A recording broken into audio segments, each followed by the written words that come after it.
trying to eat this dessert. I look like fucking Robert De Niro. Why do I look like this eating a dessert?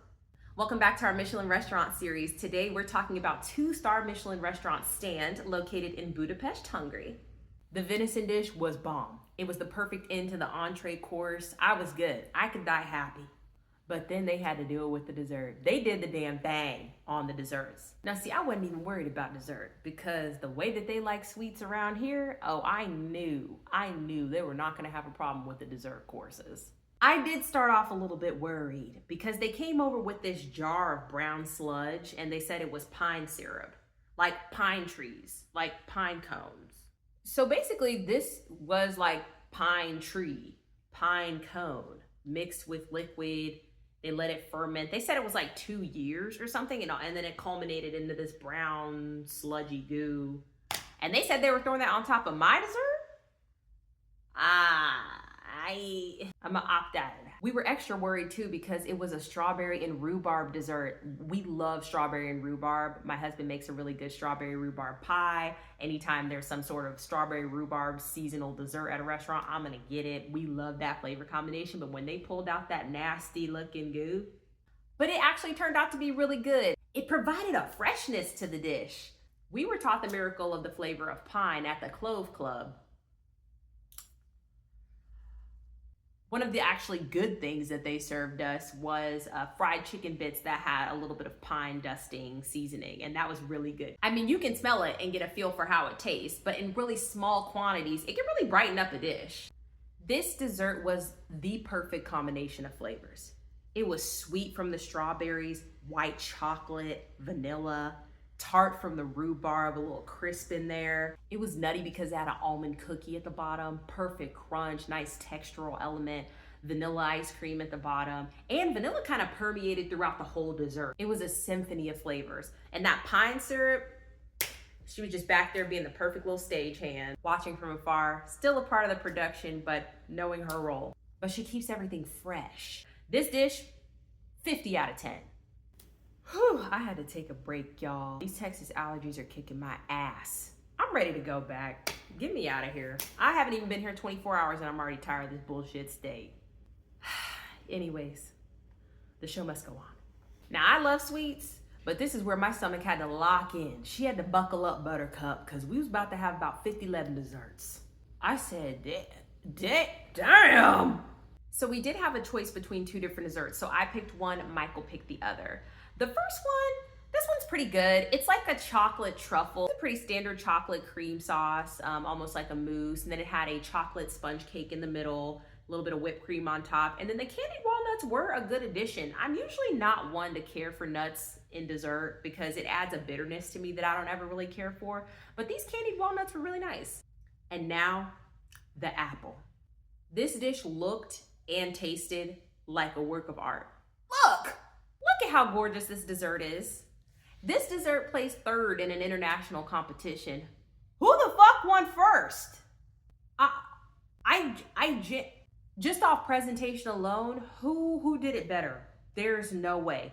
The flavors, phenomenal. There was so much going on in that dish. I can't even tell you all the different elements, but even though the dish is shaped like an apple, apple was not really the main star of it, like flavor-wise. There was passion fruit in there, raspberry, chocolate, whipped cream. Even that little stem was a piece of chocolate. This thing was a joy to eat. It was a journey. I felt so bad cutting into it though, because look at it, it's perfect. It is so pretty.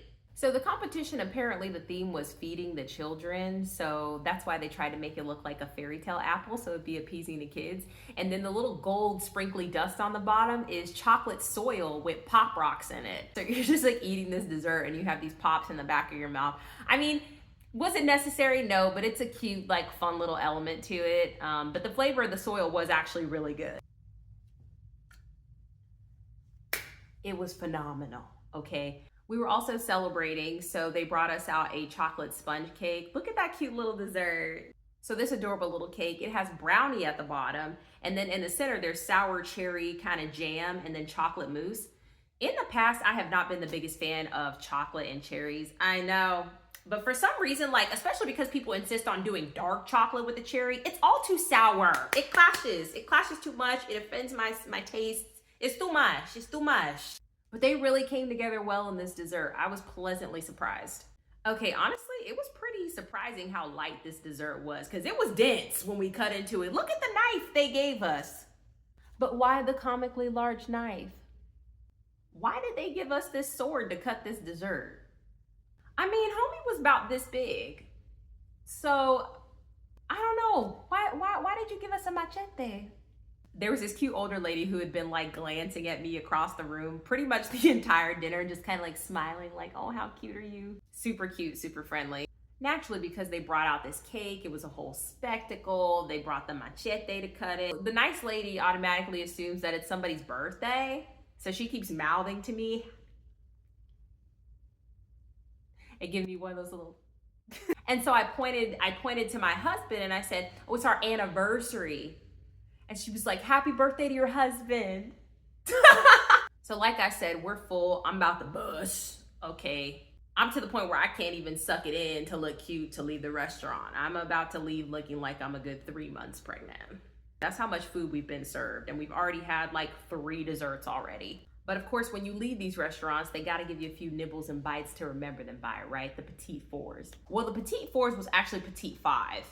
And when you're on the edge, the way that I was on the edge, that petite 5th, that was really a hurdle. I mean, I love desserts, but girl, I was really counting on there only being 4 things on that plate, 4 small things.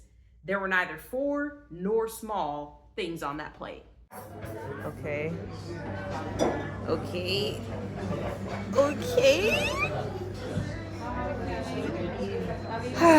So they brought back cottage cheese. I don't agree with that decision.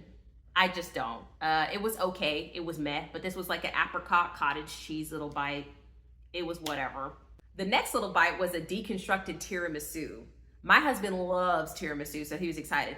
I, on the other hand, y'all gonna hate me, but I can't get behind it. I can't accept it. I will not accept the tiramisu. I've tried it so many different times, so many different ways. It's just not hitting for me. It doesn't hit for me. I just don't think I care for coffee flavored desserts, but I like coffee. I like coffee flavored cream. I like coffee flavored milk, essentially. So I'm not trying to act like I'm a coffee connoisseur. Okay, there's a reason I don't fuck with tiramisu, because that coffee flavor is strong. It's stronger than how I normally have my coffee, and it's in a dessert. It was good though. It was okay. It was exactly as I expected. Tasted like coffee, a little bit of whipped cream. Cool. My absolute favorite was this little mama on the side, this little pie. They said it was supposed to be a take on a really popular cake flavor, but it had like a caramel filling. There was lots of vanilla, and that tart was amazing. The little shell tasted like toffee. It was thin, it was crispy, it was buttery. It was perfect. Oh, what cake was that? Because I just get the whole cake. I want that cake. Why didn't I ask what the flavor of the cake was? I always used to say, if I were ever on one of those old game shows, like back in the 80s and 90s where they would give away lifetime supplies of shit, I would be so happy if I had a lifetime supply of Dawn dish soap. I would look like a fool crying on TV at how happy I was to get a lifetime supply of Dawn dish soap. Which is also how I would feel if I got a lifetime supply of those pies. I would absolutely die from excitement and probably a heart attack because of all the fat and the dairy and the sugar. I don't give a damn. Now, the last thing I tried, I really didn't care for on 2 levels. It's a hazelnut sour cherry dessert. The hazelnut thing is played out. Boy, they love Nutella over here. Whoever came up with Nutella, they have the key to the city in every major city in Europe, because the way that they wear that Nutella out over here, everything comes with Nutella. I thought America was bad.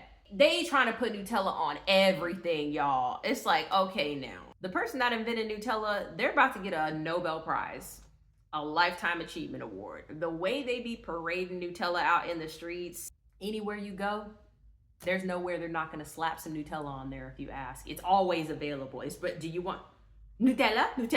For me, the Nutella, chocolate, hazelnut vibe is played out. Release Europe from the shackles of the Nutella, okay? What's the American version of Nutella? And don't say Nutella. I know we be slathering that shit on everything too, but somehow they take it to another level over here in Europe. They were doing it in Turkey too. The true offender in this dessert is that sour cherry. Now, me and the sour cherry, we've had no beef. The whole night, I've been vibing with the sour cherry. She's been vibing with me. She's been a superstar.